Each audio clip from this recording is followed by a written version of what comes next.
Ya. Ya, Assalamualaikum Bapak. Saya sendiri, saya Alia dari Unpas. Jadi kita sekarang lagi ada di kawasan Saung Ujo. Jadi seperti di sebelah saya ada narasumber Pak Sam itu sendiri. Bapak silahkan memperkenalkan diri. Oke, ya saya namanya Sam Ujo, putra kedua dari almarhum Ujo Ngalagana dan ibu almarhumah Sumiati. Semuanya ada bersaudara, tapi yang sekarang ada tinggal 8. Berarti sekarang itu generasi Generasi setelah bapak dan ibu almarhumah ya, berarti kedua gitu kedua ya. Jadi Bapak, kenapa saya memilih Bapak? Jujur bisa dibilang Saung Ujo ini adalah salah satu masa kecil saya, karena kan saya sendiri tinggal di Jati Handap Bapak. Oh iya, Ya. ya. Jadi kadang tuh sering banget ke daerah Padasuka, terus iya. tuh macet, terus kata orang tua saya itu pasti orang yang masuk keluar Saung Ujo gitu Pak. Iya, Jadi seperti itu. Saya masih ingat, jadi sekitar terakhir tuh kesini tahun 2017 waktu itu saya SMA gitu. Belum COVID ya? Ya belum belum COVID. Iya. Lagi rame-ramenya tahun segitu. Jadi untuk pertanyaannya Pak, langsung saja. Gimana sih Pak lingkungan Bapak pada saat kecil itu di kawasan Saung Ujo sendiri kan orang tua Bapak itu kan kalau setahu saya itu adalah guru ya dulunya. Ya guru SPG lah. Waktu kecil sebetulnya tempat kami hanya tadi masuk gerbang ya. Nah sekitar situ aja 300 meter persegi. Itu juga tahun 49 membeli tanah sekitar 300 meter itu hanya Rp4.000. Tahun kemudian, setahun kemudian dibangun cuma 6.000, jadi 10.000 itu sudah punya tanah, punya rumah tahun 51 atau 50. Hebat sekali. Itu segitu aja. Nah, dari rumah yang kecil itu bapak profesi sebagai guru. Kemudian senang kesenian Sunda ya. Selanjutnya ya diketemukan dengan Bapak Daeng Sutigna yang beliau almarhum Bapak Daeng Sutigna itu membuat angklung dengan skala nada diatonis kromatis. Sebelumnya ratusan tahun ke belakang angklung sudah ada. Zaman dulu itu terkenalnya kata yang ahli sejarah itu tentang angklung, ya sejarah tentang angklung itu untuk upacara ritual kayak dari Baduy ke sana gitu ya, ritual apakah ada acara menanam padi, acara mengampihkan padi atau nyimpan padi ke lumbung. Dewi Sri gitu ya Pak. Ya jadi sejak lama. Kemudian di beberapa daerah juga tahun 1910 itu 1910 itu sudah ada daerah Bandung Jawa Barat sebelah selatan itu tentang di spot-spot tertentu seperti Pangandaran, Kabupaten Garut, di Kesepuhan Banten Kidul, di Pandeglang, pokoknya nggak tahu kenapa di daerah selatan yang ininya itu. Nah tahun berikut ke tahun 30-an 38 mungkin ada yang inisiasi pengamis juga pakai angklung. Nah Bapak Daeng Sutigna ketemu dia dengan namanya Abah Jaya di Kuningan, udah sepuh, udah pengamen bikin angklung. Nah Bapak Daeng Sutigna belajar dari dia bagaimana membuat suara dari angklung. Karena Bapak Daeng Sutigna itu guru piano, guru pramuka, beliau berinisiasi karena frekuensi suara nada sudah tahu, kemudian juga cara membuat artinya frekuensi nada yang sesuai dengan angklung kenal, beliau bikinlah dengan tangan dadanya diatonis kromatis sesuai dengan proses beliau. Dan tujuan juga tidak muluk-muluk, pingin supaya karena dia juga guru pramuka, beliau juga guru pramuka, supaya pramuka zaman dulu itu tahun 38-an tidak malu-malu kalau bernyanyi gitu.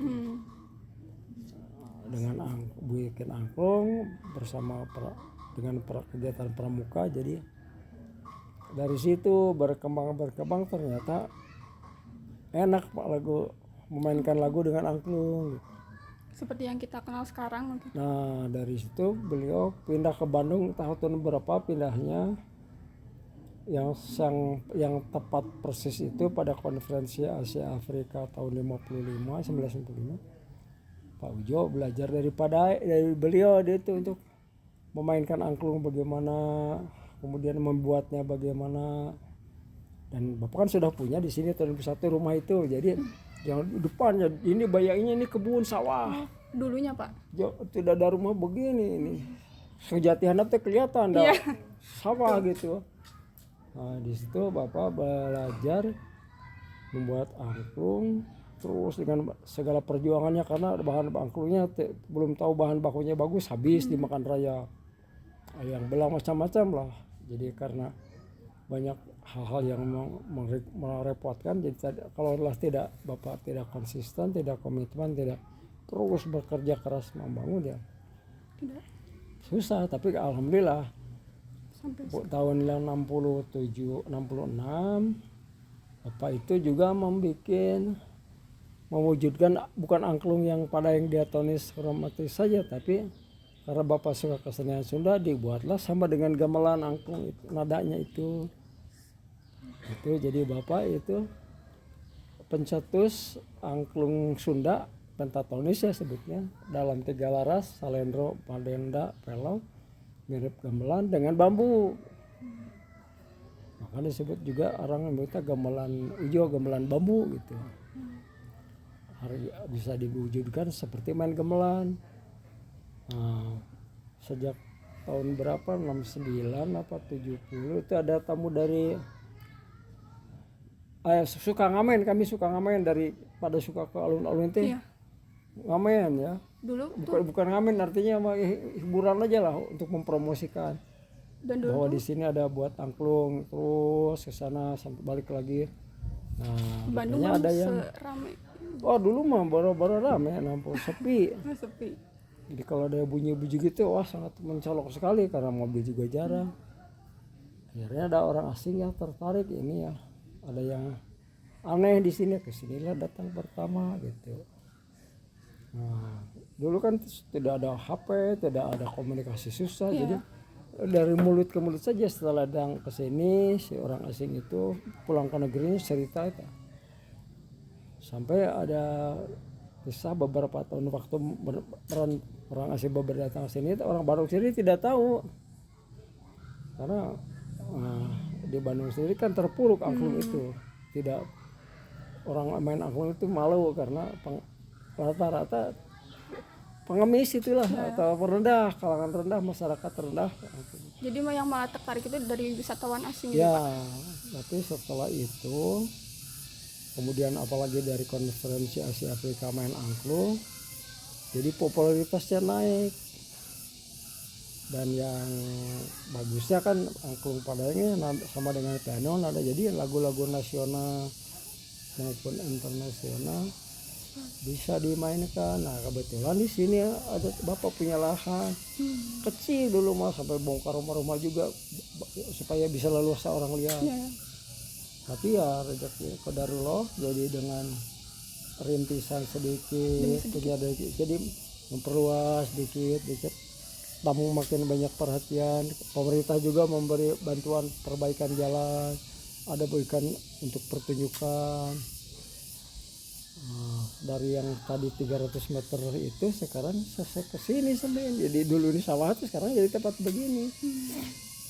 Itu jadi perkembangan itu karena di Bandung ya kebetulan tempat yang mengadakan angklung, pemainnya ada, tetangga sekitar lah, anak-anak tetangga sekitar dan adik-adik saya juga tersedia SDM-nya ada. Jadi kesini walaupun jalannya dulu mau jelek nggak apa-apa dah. Itulah jadi karena sudah hukum ekonomi begitu ya, kalau yang terus giat pasti ada sesuatu yang bisa menghasilkan. Nah ini kenyataannya begini gitu, angklung itu sudah sudah mendunia, karena dari mulai tahun 2000-an itu sudah mulai orang luar negeri, boleh kami berangkat ke luar negeri, boleh juga ada beli angklung ke luar negeri, ada yang bermacam-macam aktivitas angklung, sehingga ya tidak heran lah kalau sekarang angklung dikenal di mana-mana. Dan komunitas angklung banyak sekarang di Bandung, yang Tidak hanya Saung Ujo saja. ada, tapi yang sekolah desanya kayak di UPI ada Kabumi UPI yang namanya grup angklung, di ITB kelompok pada angklung ITB, nggak tahu Unpas punya nggak, di Unisba ada grup angklung Unisba, malah tiap Rabu itu besok suka ada ngadakan kursus di Jalan Dipati Ukur tuh, free, silakan ya kamu belajar angklung. Jadi orang-orang Bandung sendiri terutama kalangan dulunya mahasiswa sudah kerja tapi kemudian senang angklung, ada yang menjadi guru juga melatih angklung di sekolah dasar segala, dan sering ada ini perlombaan angklung lah setiap setahunnya, paling ada 5 kali lebih lah. Yang adakannya bukan kami, yang mereka yang peduli aja terhadap angklung. Jadi di kota Bandung ini malah pesat sekali gitu ya, tapi di keluar kota Bandung kelihatannya belum populer lah. Masih ada beberapa di daerah kayak Garut, Bekasi, Bogor itu. Masih sekitar Jawa Barat. Ya, Jawa Barat saja. Itu ya mungkin ya yang jatuh setelah Covid kan ini lagi drop lagi, susah lagi. Jadi sekarang boleh bangkit lagi. Ya mudah-mudahan saja. Tapi yang ada repot juga sekarang kan anak-anak yang banyak kan tidak boleh ada study tour. Ya. Jadi mungkin juga jadi kami akan berisiko PR jadi jadinya banyak anak sekolah datang jadi sepi gitu. Lalu tidak tahu lah bagaimana ke depannya. Lalu kan yang saya dengar itu kan tidak semua bambu bisa dijadikan angklung. Terus bagaimana Bapak dapetin angklung itu untuk bahan baku untuk menjadikan angklungnya itu seperti apa? Nah itu perjuangan untuk memilih bambu itu kan Bapak lama, bertahun-tahun gagal banyak. Jadi sudah bambunya dari dulu juga tahu jenisnya bambu hitam ya, ada bambu tali, ada bambu gombong, ada bambu temen namanya. Itu tapi dulu tidak tahu bagaimana kapan harus nebangnya, bagaimana diawetkannya gitu. Nah, setelah ketahuan ternyata nebang itu harus musim kemarau. Kemudian ternyata ini banyak bambu tapi tidak bisa dipakai angklung, tanahnya terlalu subur. Jadi tanah-tanahnya itu tanah-tanah yang gersang, yang kebanyakan di pantai selatan Jawa Barat bambu-bambu angklung banyak tuh. Daerah Jawa Jampang, bahkan juga ada Bung Bulang, di Garut Selatan itu, di Sukabumi Selatan, Jampang Kulon, Surade, di Pandeglang Selatan juga banyak. Di daerah utara juga ada bambu cali kebanyakan seperti Tanjung Sari, Jatinangor itu terkenal bambu apusnya yang kecil tapi kuat untuk frame-nya gitu. Jadi ada frame-nya terbuat dari bambu tali supaya kokoh, tiangnya dari bambu gombong supaya kuat juga. Tabung suaranya dari jenis bambu yang tidak kuat strukturnya, ya bambu hitam lah diantaranya. Yang sekarang laptop ya bambu hitam karena persediaannya masih ada. Kalau bambu yang lain bambu teman namanya, yang tidak hitam tapi sama untuk suara bisa lebih bagus. Ini jarang bambunya. Jadi yang sekarang mudah bukan mudah, yang masih ada itu pun susah. Bambu hitam ini tidak dekat kan, jauh dari sini ya 200 kiloan lah ke selatan Jawa Barat ke sana. Kalau paling dekat dari Garut mungkin 100 sekian kiloan lah. Begitu, dan sekali nebang itu harus kami sudah tidak menebang lagi selama 1 tahun sampai nunggu lagi kemarau. Idealnya begitu. Kenapa? Karena nanti akan banyak risiko untuk kualitas angklung ya, terutama rayap ini yang rawan, dan itu harus diawetkan gitu. Itu itunya apa? Jadi tidak semua jenis bambu. Prinsipnya bambunya tipis, tidak terlalu tebal, kira-kira 10-15% berbanding diameter ya, ketebalannya. Kemudian lurus, antara ruasnya juga tidak terlalu pendek, baru menghasilkan nada yang bagus. Lalu Pak, kan pas awal di berdirinya Sanggung Angklung Ujo itu seperti apa sih kondisi masyarakat sekitar daerah sini tuh? Ya tadi saya sampaikan tahun 1970-an itu masyarakat sini tidak kenal angklung. Boro-boro bisa main, kenal juga tidak angklungnya. Bapak kenakan pelan-pelan. Itu per waktu, tidak begitu belajar. Oh senang, lama juga. Jadi ya, tapi karena terus dilatihkan, kemudian ada orang lihat juga kadang-kadang memberi donasi ya. Jadi senang, wah ternyata ini main angklung itu selain mengasihkan juga lama-lama kan dikenakan suara, jadi juga wah saya bisa untuk punya jajan lah kayak gitulah si anak-anak atau orang tua sendiri. Wah bisa ini bisa artinya ya ada tambah ini ya punya pendapatan dari bikin angklung, dari main angklung gitu. Kalau itu sama sekali mah nggak mungkin ya. Jadi senang itu pertama sering dikenalkan, Berpenghasilan. kedua punya nilai positif gitu. Itu yang jangan lupa itu nilai ekonominya harus ada, kalau enggak repot gitu. Nggak akan bertahan lama sih. Nggak bertahan lama. Lalu Bapak sendiri, menurut Bapak penampilan Bapak yang paling berkesan tuh kira-kira di mana Pak? Kan saya baca tuh terakhir di Washington ya Pak. Itu yang paling berkesan itu 2015 di Paris. Oh, di Paris. Karena kenapa pada waktu itu peringatan angklung UNESCO, karena dia angklung diakui UNESCO itu 16 November 2010. Nah, tahun 2015 peringatan kelima tampil di peringatan angklung di Eropa, salah satunya di kota Paris. Tapi pas hari tanggal 14 November di Paris itu ada insiden, ada penembakan massal itu tahun 2015 November, ingat saya. Padahal kami besoknya harus sudah berangkat ke situ. Nah, itu kan perjuangan antara ya dan tidak berangkat ke sana karena dari kementerian juga nggak bisa ngasih kepastian. Ceos waktu itu Paris tidak boleh ada. Tapi karena tiket pesawat sudah siap, anak-anak kan tidak tahu masalah, ramai aja pingin keluar, jadi akhirnya berangkat aja. Begitu berangkat di sana juga 2 hari tidak boleh ada keluar hotel, takut ada apa lagi. Tapi hari ketiganya negosiasi Duta Besar UNESCO Profesor Sulaiman lah waktu itu, Fauzi Sulaiman, dengan pemerintah Paris akhirnya bolehlah mengadakan pertunjukan gedung tertutup, gedung teater. Itu pun dengan keamanan yang ketat gitu. Tadi juga waktu itu pesimis juga, ini ada orang yang nonton gak begitu. Udah kejadian kan orang takut keluar, tapi entah bagaimana itu sudah qadarullah, sudah Allah memberi kemudahan pada mereka pada datang ke tempat itu sampai penuh kan gedung itu, malah tidak tertampung. Nah, disitulah kami senang gitu, dan sambutannya yang tadinya mereka tegang kemudian dihibur kan jadi gembira gitu. Wah jadi luar biasa itu yang kesan pertama. Dari situ terbang ke Amsterdam ya, ke Den Haag, ke Belanda, main di Belanda, kemudian juga main ke Kiev tuh, Ukraina yang sekarang perang, pernah kami main di sana. Terus ke Istanbul, ke Turki.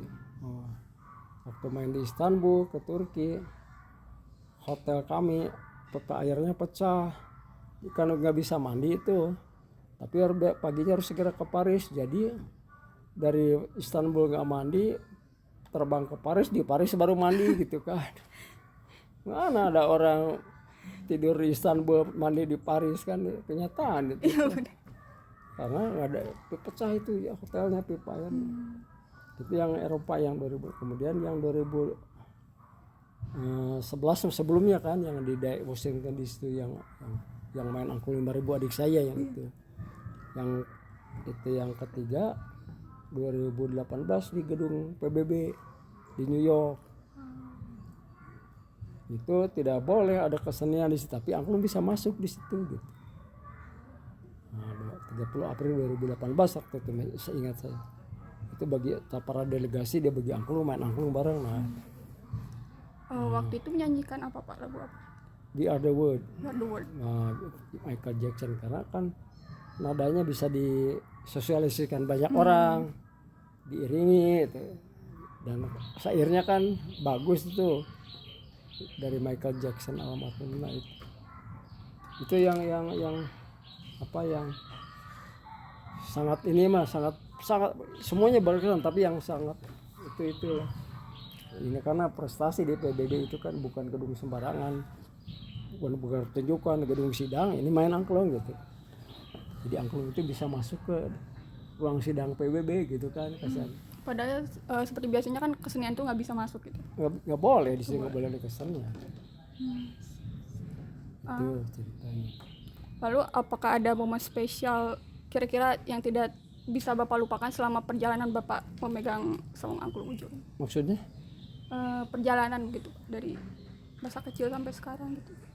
Ya itulah yang spesial mah itu yang spesial. Yang lain ya sih banyak lah, rata-rata ya alhamdulillah selalu apa bagus itulah.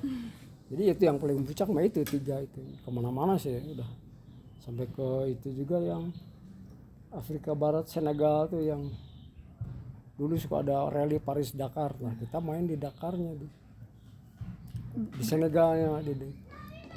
Berarti hampir semua benua Bapak sudah. Alhamdulillah sudah. Alhamdulillah. Di Uni Emirat Arab juga sudah, di Riyadh. Kutub Utara. Nggak bisa main di situ mah, nggak akan ada suara angklungnya. Dan susah Pak dingin. Kedinginan, nggak kuat dingin. Dan siapa yang nontonnya di situ? Kecuali kalau pinginnya belajar angklung mungkin mau. Lalu apakah karena kan menurut saya emang untuk generasi saya sendiri kan emang jarang sekali Pak gitu loh yang ingin belajar main angklung gitu. Kalau misalkan ayo kita belajar main musik, hampir teman saya tuh nggak ada yang jawab ayo kita main angklung gitu. Jadi apakah ada pesan gitu bagi Bapak untuk sebagai cikal bakal untuk melestarikan budaya khususnya di Sunda ini gitu? Iya, rata-rata kalau masyarakat sendiri sebetulnya kalau mainnya sebentar senang. Tapi kalau sering latihan itu kan waktunya juga tersita. Contohnya kalau tamu kesini aku wah seneng, tapi besok suruh latihannya belum tentu mau main gitu. Jadi yang senang itu masih bisa dihitung ya, kecuali anak-anak sekolah senang mereka kumpul, apalagi sekolah mah kan gampang ngumpul orangnya. Tapi kalau masyarakat umum, kalaupun itu gampang, mungkin saung aja tidak satu, ada yang tempat lain juga gampang ngumpul. Berbagai keperluan kan orang susah ngumpul gitu. Walaupun misalnya di satu komplek yang bagus, Batu Nunggal misalnya, banyak orang kaya, banyak anak sekolah mau ngumpul belum tentu mau. Nah ini juga jadi PR yang bagus ke depan. Kenapa di sekolah mah gampang gitu, di masyarakat susah gitu. Itu yang perlu tapi yang paling jelas kendalanya kan angklung harus banyak orang. Ada sedikit bisa, tapi tetap aja tidak bisa 1 atau 2, 3 orang, paling tidak 10 orang. Kemudian alatnya sendiri kan perlu perawatan yang baik gitu. Kalau band mah tinggal simpan di gudang, colokan listrik lagi jalan kan. Kalau ini mah kalau tidak dirawat mungkin pecah, mungkin apa gitulah. Karena dari bambu kan banyak bambu, karena banyak hujan kan rusak. Ada maintenance-nya tersendiri. Ya, itu yang mungkin yang yang tidak kontinu ya. Kalau sekali-sekali mesti senang. Kalau tidak senang mah nggak mungkin banyak ada orang kesini. Tapi ya hanya senangnya udah gitu. Bagaimana untuk kesenangannya berkelanjutan ya belum ketemu. Bagaimana cara itunya, cara misalnya di komplek mana gitu, Unpas jangan jauh Unpas aja supaya berkelanjutan aku di Unpas susah sok. Iya. Karena masing-masing sudah ada keperluan lain-lain gitu. Mengumpulnya juga susah. Kalau sekali mau main senang Unpas, drok main udah senang. Tapi besok lagi belum tentu. Ya, biasanya kayak males ada gitu. waktu. Bukan malas, mungkin juga tidak ada, waktu. Ada waktu. Senang tapi aduh gimana ya susah deh. Oh situ nggak ada, akhirnya nggak jalan gitu lah. Sudah ada kesibukan gitu. Iya. Lalu saya akan membahas pandemi kan, seperti yang kita tahu pandemi itu emang wah gitu Pak. bukan hal yang mudah gitu kan. Ya. Apalagi saya sempat baca katanya Saung Ujo itu ada beberapa asetnya yang akan dilelang gitu kan. Itu menurut Bapak gimana? Itu udah memang gak boleh ada orang, Hmm. alatnya juga tidak kuat sama cuaca. Kalau lembab berusak ya rusak, nggak bisa. Repot aja waktu itu mas, tutup kan, pegawai juga dikeluarin banyak. Untung aja pandeminya berakhir, kalau enggak mah ya terus aja tidak ada. Sempat hilang dari peredaran sama memang kenyataannya kan tidak boleh ada orang selama hampir 2 tahun kalau nggak salah gitu. Jadi pada rusak pada itu. Kalau sebelum pandemi biasanya kira-kira pengunjung itu kisaran ada berapa? Berapa ya, 500-an kalau nggak salah, Tidak lebih kurang, nggak lebih. ya sehari. Sehari. Sebelum itu ya lebih kadang-kadang ya, average ya lah 500 sehari. Ya. Oke, Bapak itu saja. Terima kasih sebelumnya. Saya dan teman saya diberikan kesempatan Ya. wawancara sama Bapak meluangkan waktunya. Ya. Terima kasih, semoga bermanfaat juga bukan hanya saya, Ya, mungkin ya. untuk audiens yang lain.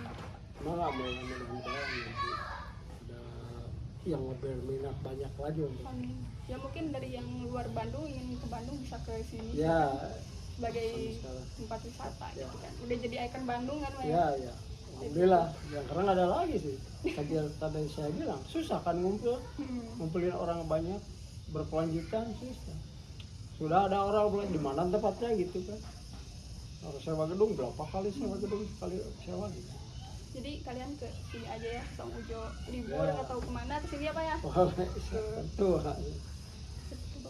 Semoga berkelanjutan ya ini. Amin, Bapak. Terima kasih. Sama-sama. Ya. Nuhun hatur nuhun Bapak. Sama-sama ya.